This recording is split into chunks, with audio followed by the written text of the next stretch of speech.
Olá pessoal, tudo bem? Bem-vindos novamente ao canal Letras Pretas. Eu espero que vocês estejam acompanhando as publicações do canal, que elas estejam sendo relevantes para suscitar reflexões e também para auxiliar na sua prática em sala de aula. Hoje eu trouxe para apresentar para vocês um livro maravilhoso que eu conheci recentemente. É este daqui. O escritor é Joel Rufino dos Santos. O Joel Rufino dos Santos foi um intelectual, escritor, romancista. Ele escrevia também obras infanto-juvenis e obras de referência histórica. O título é Quando eu voltei, tive uma surpresa. Gente, esse livro é um retrato histórico. Esse livro tem as cartas que ele trocou com seu filho chamado Nelson. Justamente pelas suas ideias contrárias à ditadura, ele acabou sendo exilado. Ele morava no Rio de Janeiro com a sua família, ele foi exilado em São Paulo. E ele vai contando para o seu filho, Nelson, qual é a dinâmica desse lugar em que ele está, o que ele faz durante o dia, as coisas que ele pensa. Eu acho um relato extremamente rico, lindo, humano. É um pai dialogando com seu filho, é um pai perguntando direto para o seu filho como ele está, pedindo notícias. E o gênero carta, nós começamos a trabalhar ali a partir do 5º ano. Só que os relatos, gente, eles são tão vívidos que com certeza é um livro que dá para trabalhar no ensino médio, porque é um livro que tem relatos históricos, não são só cartas. O Joel, ele falava não só sobre a sua rotina, mas ele contava histórias que a sua avó, que era filha de índios, contava para ele.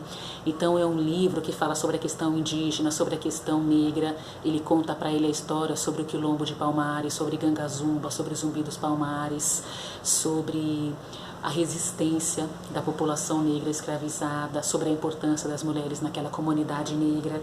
E o mais interessante é que assim, de um lado, nós temos as cartas com as letras, os desenhos do Joel Rufino, e do outro está a transcrita, que acaba facilitando para nós, enfim, para os alunos, para os leitores de um modo geral.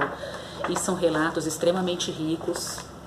Ele vai apresentando a história da comunidade negra, a história da resistência, a história da luta e um pouco do que era viver nesse ambiente de exilados. Então ele fala que ele morava em um prédio de 4 andares.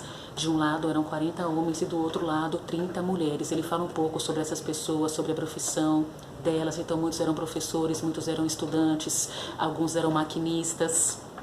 E ele vai contando sobre como ele sente falta desse menino e como ele fala o tempo todo sobre o Nelson para essas pessoas e o carinho que essas pessoas têm pelo Nelson. Então, falando sobre a rotina dele, ele trabalha fazendo objetos de couro, todos eles trabalham fazendo esses objetos de couro, confeccionando. Ele lê, ele joga bola, ele conversa, ele vê novela. Nessa época está passando o Bem Amado, então ele pergunta para o Nelson se ele está vendo a novela. Eu acho muito interessante, porque além de falar sobre essa questão da rotina, da história, de resistência, então ele vai ilustrando para o Nelson. Ele não mostra só, olha, a história foi assim, os holandeses invadiram o Brasil em 1630, ele vai ilustrando, ele vai desenhando, ele vai perguntando, e onde eu parei da outra vez? Eu não tenho muita certeza, mas vou continuar a partir daqui. Ele fala sobre a derrubada do Quilombo de Palmares por Domingos Jorge Velho. E ele vai falando um pouco também sobre a história do Rio de Janeiro. Ele manda cartas. E nessas cartas ele vai mandando também algumas fotos. Vou mostrar para vocês aqui algumas das fotos que ele vai mandando para ele. E falando, né, sobre a mudança dos lugares históricos ali, principalmente no Rio de Janeiro, das mudanças que foram ocorrendo com o passar do tempo. Eu acho que é um livro assim que me surpreendeu, porque além de serem cartas, são relatos históricos, são relatos vívidos. Ele vai mostrando as ilustrações da cidade, mostrando para esse menino como a arte, a cultura tem um papel importante nesse momento da vida dele. E o que é interessante nós sabemos que é um período de repressão, de ditadura. Ele não conta para o Nelson está com 8 anos, quando ele começa a escrever essas cartas.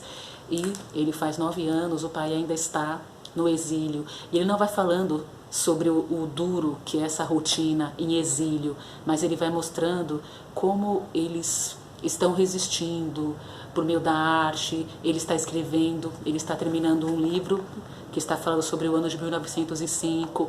Ele também tem o objetivo de escrever essa história contando a trajetória do Zumbi dos Palmares, do Gangazumba, do Quilombo de Palmares. Ele vai educando o filho, então ele vai ensinando a história por meio dessas cartas. Também ele vai mostrando fotos de guerrilheiros, de pessoas que fizeram parte da resistência.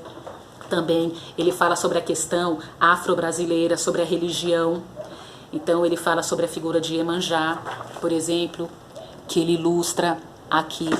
É um livro, gente, assim, extremamente rico, que eu acredito que dê para começar a trabalhar ali no 5º ano. Fala sobre a questão científica também, então ele é fascinado por cometas. Ele fala o que significa um cometa, o que a humanidade pensava, né, quando surgiram pela primeira vez os cometas aí, o medo que as pessoas tinham e as explicações científicas. Então é um livro rico, é um livro em que ele humaniza essas pessoas que estão no exílio com ele, porque pensam de forma diferente do governo.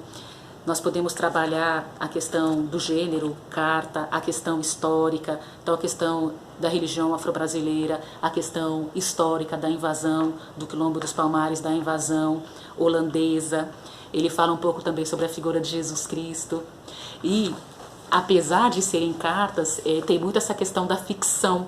Então é interessante trabalhar isso com os alunos também, porque ao mesmo tempo, por exemplo, que ele conta a história de Jesus Cristo, que ele foi muito esperado, que as pessoas sonhavam que a Maria estava grávida e acreditavam que no seu ventre ela carregava o libertador, ele fala, olha, aqui nessa carta tem um pouco de história inventada e um pouco de história real.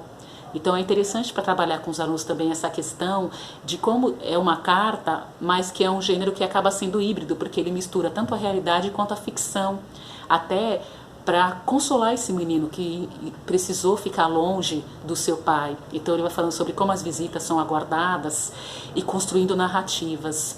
Então, por exemplo, ele conta a história do Velho e o Mar, que é um livro que ele está lendo. Ele conta de uma forma tão bonita para esse menino. Então é um relato muito vívido e são cartas instigantes que podem suscitar muitas reflexões. Eu acredito que vale a pena ler todas as cartas, apresentar as imagens para as crianças, porque atiça muito a imaginação e é assim uma obra que vale muito a pena ler na íntegra.